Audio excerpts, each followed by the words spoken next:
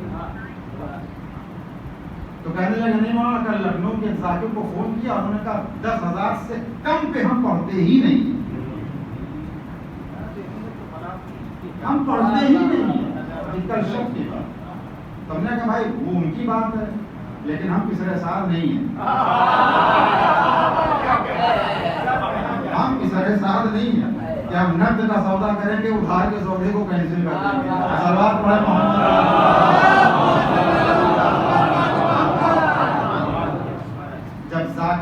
جب آزاداری تجارت میں تبدیل ہو جائے تو پھر آپ دیکھیں کہ ممبر کی کیفیت بدل جائے گی, نواں خانوں کی صورتیں بدل جائیں گی. آپ دیکھیں کہ پڑوسی ملک سے جو چیزیں رائج ہو رہی ہمارے ملک تک آ گئی وہ صرف تجارت کی بنیاد پر. اگر نواں خانی اور ذاکری تجارت کی منزل میں نہ آئی ہوتی, یہ میوزک کے طرز پر نوحہ خانی نہ ہوتی, یہ تمام چیزیں ہم سے حرام سے پرہیز کرتے. لیکن اللہ اکبر, میدان کربلا میں امام حسین کا وہی ایک جملہ ہے عزیزان گرامی, یہ بتاؤ کیا ہم نے حلال کو حرام کیا ہے؟ یہ بتاؤ کیا ہم نے حرام کو حلال کیا ہے؟ دین خدا میں کوئی تبدیلی کی ہے؟ امام حسین یہ سوال کر رہے ہیں فوج یزیدی سے کہ دین میں کوئی تبدیلی کی ہے, اور ہم اسی کربلا کے نام پر حلال کو حرام میں ملاتے ہیں, حرام کو حلال میں آمیزش کر دیتے ہیں. عزیزان گرامی, کسی نے اس دین کے تحفظ کے لیے اپنا گھر قربان کیا, کسی نے اس دین کی حفاظت, اس شریعت کو بچانے کے لیے اپنے جوانوں کو راہ خدا میں قربان کیا. ہم ذرا سوچیں, اور سب سے بڑی مصیبت آپ دیکھیں کہ جوانوں کا قربان کر دینا بھی آسان ہوتا ہے, آسان نہیں ہے مگر آسان ہوتا ہے کس کے مقابلے میں؟ مال کا قربان کر دینا آسان ہوتا ہے کس کے مقابلے میں؟ ناموس کے پردے کے مقابلے. اہل بیت اطہار نے اس قربانی سے بھی اپنے قدم کو پیچھے نہیں ہٹایا. وہ زینب و ام کلثوم جو کبھی کوفے کی شہزادیاں ہوا کرتی تھیں, آج اسی کوفے میں اسیر بن کر آئی. اور زیادہ پرانی بات تھوڑی ہے, 40 ہجری میں حضرت علی کا انتقال ہوا, شہادت ہوئی 40 ہجری میں, اور 60 ہجری 61 ہجری کے شروع میں واقعہ کربلا ہو گیا. 20 سال یعنی 20 سال کی عمر میں جس خاتون نے جناب زینب و ام کلثوم کو شہزادی ہوتے دیکھا تھا, 40 سال کی عمر میں وہی خاتون ان بیویوں کو قیدی اور اسیر دیکھ رہی ہے. اور کس حالت میں؟ ہاتھ رسیوں سے بندھے ہوئے. آپ دیکھیں کہ کتنی جلدی کوفہ منقلب ہو گیا تھا کہ خواتین کوفہ چھتوں پر سے پتھر پھینک رہی ہیں, صدقے کی کھجوریں پھینک رہی ہیں, انگارے پھینکے جا رہے ہیں, اور جناب زینب پکار کر کیا کہہ رہی ہیں؟ نحن بنات رسول اللہ ان الصدقۃ علینا الحرام. اے اہل کوفہ, ہم آل رسول ہیں, اے اہل کوفہ, صدقہ ہمارے اوپر حرام ہے.